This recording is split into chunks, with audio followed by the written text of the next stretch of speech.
ಯಾರಿಗೋಸ್ಕರ, ಯಾರಿಗೆ ಸಹಾಯ ಮಾಡಬೇಕು ಅಂತ ಕೆಲವೊಂದ್ಸಲಿ ಯೋಚನೆ ಬರುತ್ತೆ. ಮಾಡಬೇಕಾ ಬೇಡವಾ? ಸತ್ಯ ಹೇಳ್ತೀನಿ, ನೀವು ಯಾರಿಗಾದ್ರೂ ಸಹಾಯ ಮಾಡಿದ್ರೆ ರಿಟರ್ನ್ ಕೊಡ್ತಾರೆ ಅನ್ನೋ ಗ್ಯಾರಂಟಿ ಇಟ್ಕೊಂಡು ಅವ್ರಿಗೆ ಸಾಲನ ಕೊಡಕ್ ಹೋಗ್ಬೇಡಿ. ಕಷ್ಟದಲ್ಲಿದ್ರೆ ಸುಖದಲ್ಲಿದ್ರು ಎಲ್ರ ಜೊತೆನೂ ನಿಂತ್ಕೊಂತ ಇದ್ದೆ, ನಿಂತಿರ್ತಿದ್ದೆ. ಆದ್ರೆ ನನ್ ಸಮಯ ಬಂದಾಗ, ನನ್ ಕಷ್ಟದಲ್ಲಿದ್ದಾಗ ನನ್ನ ಹತ್ರ ಯಾರೂ ಇರ್ಲಿಲ್ಲ, ಯಾರೂ ಬರ್ಲಿಲ್ಲ, ಕಷ್ಟ ಕೇಳಲಿಲ್ಲ, ಕರೆದ್ರೂ ಬರ್ತಿರ್ಲಿಲ್ಲ.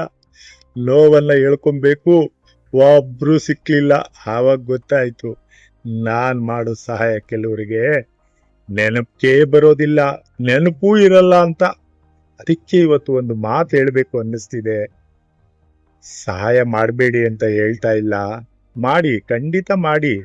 ಆದ್ರೆ ನಿರೀಕ್ಷೆ ಇಟ್ಕೊಂಡು ಯಾರಿಗೂ ಸಾಕಾಗ್ಲೇ ನೋವು ಶುರುವಾಗುತ್ತೆ.